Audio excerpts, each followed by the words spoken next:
Hey guys, welcome back to Vermont Maple View Farm. We're just doing a little update to our last video, prepping, quarantining for the coronavirus, as well as the fact that we had a trip planned for Italy. So first and foremost, Italy. We really appreciated, this was one of our best videos as far as viewer feedback, and that was awesome. The response that we got from so many different people on so many different things. We are not going. As much as we wholeheartedly decided against it, at the same time, Italy decided they weren't taking people anymore either. That said, we're still fighting to try to get our airfare back. They have not decided to refund it, and from speaking with the credit card company, because that's the way we're headed to try to get a refund, apparently there's a lot of people that are going that route. I understand the dilemmas of the airlines, you know, it's a financial hardship on them, but you can't not refund my money because you closed your country down. So that's out of the way. We're not going on our trip. I appreciate everybody's feedback, thoughts, and concerns about not going. So the actual coronavirus, how bad is it? It's to the point where Italy has shut down the entire country. Feedback from viewers as well as stuff you see on the media, they've shut down, you know, restaurants, schools, shops. From what we understand, there's a military presence that's out dictating where you can and can't travel to, curfews, the whole 9 yards. I don't know if that's starting to transfer over into other parts of Europe as well at this point, but that was more than enough to keep us from going there. So where does that leave us as a country? And where does that leave us in terms of how do we really feel about the virus? I have mixed emotions. I do believe that the media, the government, has a tendency to over-sensationalize things and cause a certain amount of panic. That leads into what you see out there on the streets right now. Go to your Walmart, go to your Costco, go to your local Dollar General. There's nothing left on the shelves. Price gouging has started. There was a report of people trying to sell Purell for $109 for a little bottle. I think this is brought on by media and by the government overhyping. Looking at the numbers, is it really that bad? I mean, feel free, again, comment. You tell me what you think.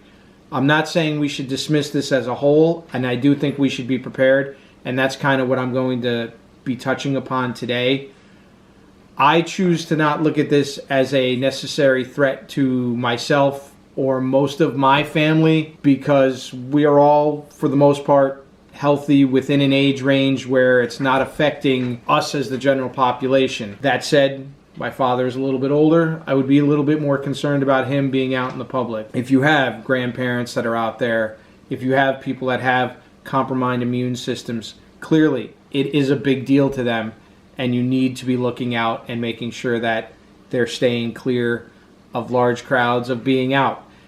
As far as the information, like I've talked about in other videos, I'm on our local fire department and EMT, so we get updates on current protocols. What does the government want out of us?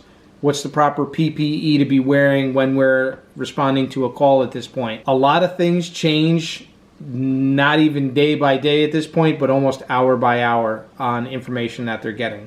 So it's very hard to keep tabs on what's happening and how to take a realistic or sensible approach to the virus itself and how serious should we be taking this. No. From the standpoint of government, again, I work for the state. So the state has been sending out numerous emails about what they want as far as disinfecting and, you know, cleaning and whatever to keep our facilities at a level right now where we can thwart the virus from getting in. I do still think that we are headed towards what you're seeing in a lot of other places. We're in Vermont now, but we're originally from Connecticut. In Connecticut, the school that my stepdaughter my stepdaughter who's in college goes to, has shut down. Yale has shut down. I believe it was Harvard has told kids do not come back from spring break. They're all transitioning into online education at this point. All major sporting, from what I'm understanding, they're canceling seasons. Even down to our local fire department. Every year we do what we call our Sugar on Snow supper to, you know, celebrate coming into spring. It's like almost like an Easter dinner. They've just announced that we're canceling that because they don't want large crowds of people gathering in small places. My stepdaughter is, like I said, she's in college in Connecticut, but she's actually traveling abroad for education right now. She's in Australia. She was the first one to start telling us about the issues with no toilet papers, paying a premium to get 4 rolls. Now they're talking about, you know, will they start to quarantine them? Will they be able to get back into the United States? My other daughter happens to live out in California. And oddly enough, I spoke to her 2 days ago. And I said, hey, sweetie, how is it out there? Is it getting crazy? And she was like, no, Dad, everything is okay. 2 days ago. I spoke to her this morning, and she's like, it's starting to get crazy. You can see how people are changing. So the difference in 2 days of how the public is responding to this is exponential. I'm very curious as to see where are we going to be a week from now. We put our video out a week ago. So now a whole week has gone by before you guys are going to see this video. Look around you. Look at what's changed already in this 1 week. Have you started to prepare? Is it going to come down to mandatory? Because right now everything around here, they are quarantining people as they're finding cases. But for the most part, it has been voluntary quarantine. Are we going to be switching to a mandatory quarantine? New York State has declared a state of emergency. They've called out the National Guard to start putting in checkpoints and enforcing quarantines. Massachusetts, one state over from us, has declared a national emergency. I'm not sure what they're implementing or if they've called the Guard in to start to implement anything in their level. I feel Vermont is going to be relatively close behind on all of this. So that takes us back to what we kind of talked about in our last video about doing that Walmart run. Was I doing that Walmart run because I believe that this crazy pandemic is going to kill us all and bolt the doors down and lock yourself up? And no. But what I am trying to prepare for is the fact that if the government steps into the point where they are enforcing mandatory quarantines and not letting people out or limiting where you can get to and go, I want to know that my family is safe. We talked about food storage. What do you have that's perishable versus what do you have that's long-term? We didn't touch really upon anything beyond that with the exception of, say, water. Now, like I said, we happen to live in an area where we have a pond, streams, as well as well water. So as long as I never lose power, I have well water. I'm not running out of water. If I do lose power, I have a small generator. For people that live in the city, though, you are going to be dealing with much greater turmoil, much greater pressure from the surrounding areas because of the populace that surrounds you. When we lived in Connecticut and Hurricane Sandy hit, power, we were at the very tip of where things had gotten bad. It more had pushed down towards New York, tip of New Jersey. That was where they got hit really hard. But we saw the brunt of that because nobody could get fuel. Nobody could get supplies. There was no power anywhere. Trucks weren't running. So people were coming up our way because as you started to hit where we lived, it was the first place where the gas pumps were on. 4-5 days. That was the extent of the outage and whatever. And there was already reports of people pulling knives on each other, waiting for gas. Me being who I am, me being concerned about my family, that was honestly part of the reason that we've moved to Vermont. I didn't want to be in that populated area. You can call me crazy, my friends laughed. He's the crazy guy that's going to grow a garden and live in the woods with his guns and his whatever, and that's fine. Call it what you want to call it. But I feel safer on the outskirts of everything. So again, I know I'm bouncing around a little bit here. Let's get back to what we were saying.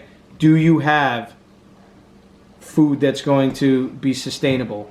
Pastas, grains, rices, cans of tuna, cans of vegetables. Do you have water? If we get to the point where things get crazy and they start putting mandatory things and shutting down gas stations or limiting travel, do you have fuel? Do you have spare cans of fuel? Is your car topped off? How far can you get with a full tank of gas in your vehicle? These are all things you should know. Some people like talking about it, some people don't like talking about it. But I just happened to read something today about California, one of the most anti-gun states out there. They said that in the last week, the uptick in California of people buying firearms has skyrocketed. The long and the short of this video is really about, how do you feel about this? Are you taking it for what the government and the media is telling you? Or are you looking at this from the perspective of, I'm just worried about keeping my family safe due to whatever the government may impose? There are going to be quarantines, there are going to be shutdowns. It's happening all around us. Let us know in the comments section, what's your thoughts about this? Where do you stand? How have you prepared? Where in the country do you live? How bad has it gotten in your area? We had comments from the last video. I think somebody was commenting from Indonesia, and they were more prepared than me. It was amazing. It was a really cool conversation. So put that in the comments. We want to know where you're from. How bad is it getting? Have you not been able to get your hands on any hand sanitizer and you don't know what to do? The answer to that, tequila. Because of the last video, I just wanted to come back and revisit this one more time. Thank everybody that commented and told us, please stay home, stay safe, take care of your family. And now put it out there to you guys as well.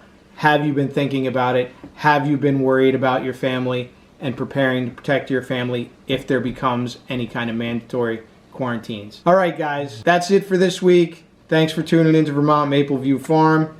Hopefully the next video is on a brighter note and things are looking up and the sun is shining and the virus is dying. Cheers.